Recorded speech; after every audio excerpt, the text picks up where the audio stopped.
What's up, guys? I'm going to show you my guitars, a number of which are Nirvana inspired, I guess you could say. It's not a high dollar collection by any means, but I'm proud to have them all, and I do use them all the time and enjoy them. And yeah, so let's go. The first one, my number one, and the first one that I've ever gotten, first electric guitar, is this. It's a Fender Mexican Standard Stratocaster, and it's actually from 1995. So yeah, it was my first guitar. I used to have a poster of Kurt Cobain on it, and I think it was at the Poogle Pop Festival, and he had a black Stratocaster. Of course, his had a rosewood neck, but I had that picture on my wall, and that's what made me want to get a Strat for my first guitar. I had a acoustic guitar, and I was playing bass at the time. This is when I was like, I don't know, like 15 or so, or 16 actually, when I got this. And so I was like, yeah, I want a Stratocaster, and I went down to a shop called Daddy's Music Junkie, or Daddy's Junkie Music, which they had throughout New England and the Northeast, and they didn't have any Mexican standard Strats. So I was like, oh, can you order me one? And they were like, yeah. And they gave me this catalog, and it had some descriptions, but the weird thing is it didn't say what neck it had, so I was not aware that it had a maple neck. Obviously I would have preferred the rosewood one, but sure enough, when I got it, I was like, yeah, you know what? That's cool. I'm gonna keep it. I like it. I'm gonna buy it. And it had a white pickguard on it with just single coil pickguards, and it's had some pickup swaps over the years. Had and pickguards. It had a tortoise shell on it one time. It had a gray one on it at one time. The humbucker in the bridge is actually a Seymour Duncan Pearly Gates humbucker, which I just liked at the time. I played some Strats at Guitar Center, and they had Pearly Gates in it, and it sounded good to me. It sounded very, I don't know, just clear. Like, it had some of the qualities of single coil, but could handle the distortion. It didn't have the hum to it. So yeah, that's my number one here from 1995 Stratocaster, made in Mexico. And next up we have the vintage modified Jaguar. I have two of these. This one, I just did a video about it. The pickups that are in it now are from a Kurt Cobain Fender Jaguar. And yeah, it's good. I'm making it just how I want. These are good guitars.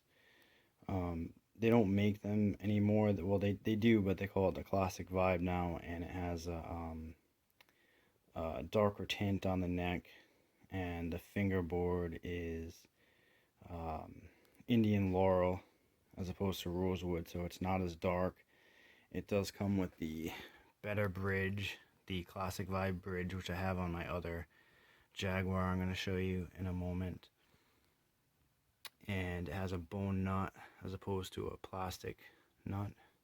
And the body is made from, I believe it is poplar, I think. And these are basswood, which is a softer wood. So that's the other one. It's a surf green vintage modified Jaguar. That one's pretty stock except for the pick guard. It was originally white, but that pick guard that's on it was the one that originally came off this one. I love the surf green to it. It's a good color.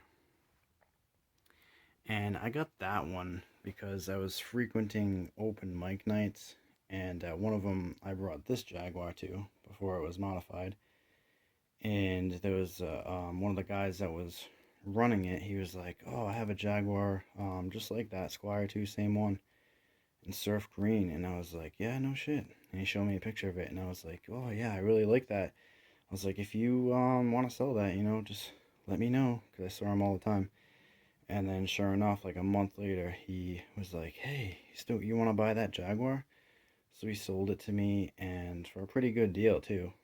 So yeah, I'm gonna keep this one for a while. I do plan on doing modifications to it, so stay tuned for that. I'd like to show more in depthly than how I do it than I did with this one. So yeah, stay tuned for that. This one here is it's also a vintage modified, but it's a Mustang, and that one is Fiesta Red. And this one's a late model one. This one I believe is a 2018, so by then they had switched to the Indian Laurel fretboard, which I don't like that much. I might try to darken that at some point, or at least oil it. But I like this one, and these are kind of becoming, like, I'm not going to say rare, but they're kind of hard to find now in this color.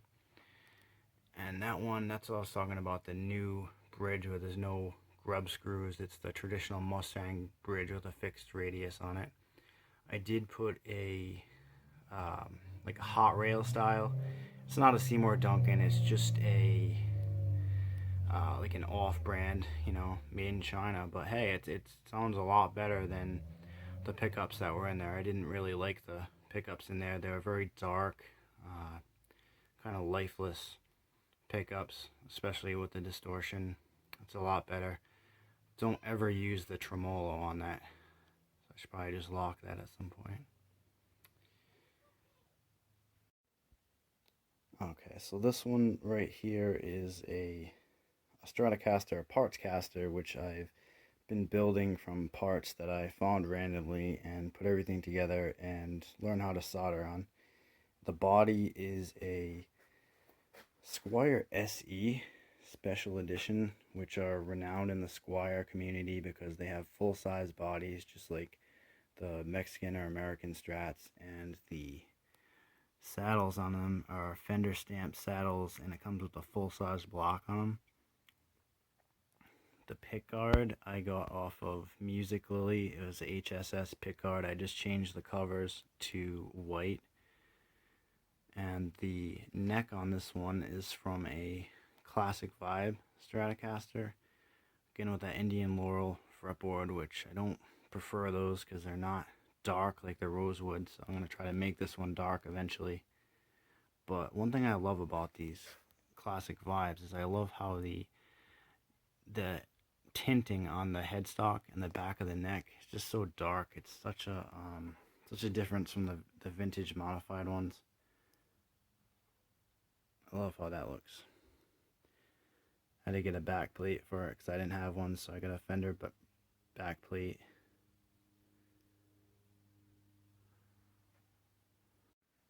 I picked up this body on eBay, and what I want to do is use parts from this parts guitar that I built from parts, and I want to make a Vandalism Strat replica. And when I bought that body, they told me that it was a Squire SE Strat, but either they lied or they didn't know what they were talking about, because if it was an SE, it would have the Fender saddles on it, and if it was an SE, the neck pocket wouldn't be so wide. The neck pocket is pretty wide, and when I test fitted this neck on it, and there's a gap that occurred in here. There's a little bit of a gap, not a huge deal, but this is how I know that it's not a Fender or a Squire. And also I had to shave a little bit of this down to get the neck to actually line up. And the biggest reason why I haven't finished this project yet is because this bridge is actually, the string spacing on it is wide for this neck, so you can put it on as is, but the problem comes, the high E will be like too close to the edge, and that bothers me. Especially, it's okay for chords, but if you're, you know, playing leads and you're down this section of the neck, it's no good. It's not playable, especially for me who plans on, you know, playing it a lot and, you know, possibly playing it live. It's no good. So what I can do is the mounting holes. I haven't measured it yet, but I believe the mounting holes are the old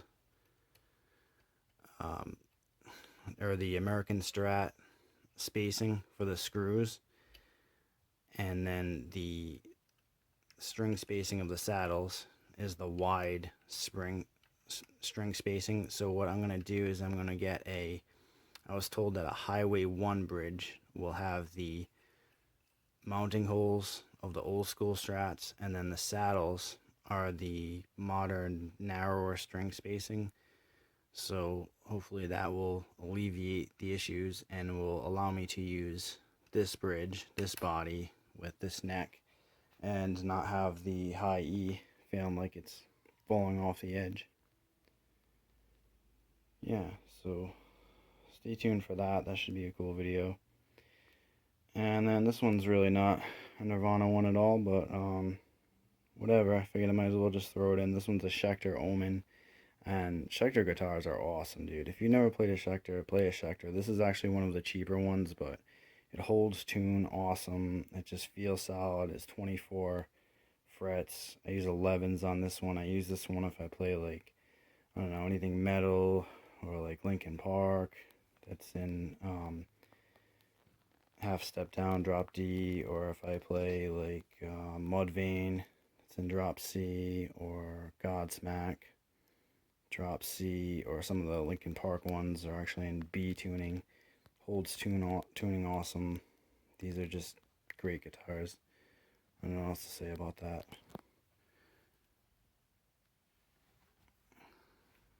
Here's the back of this one. I like the tint on the neck, that's cool.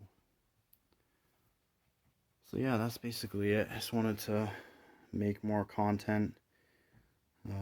Hopefully these videos will get a little bit better. It feels weird talking to myself, and these are not scripted at all. I'm not reading a script. I'm just, just going, saying whatever comes to mind.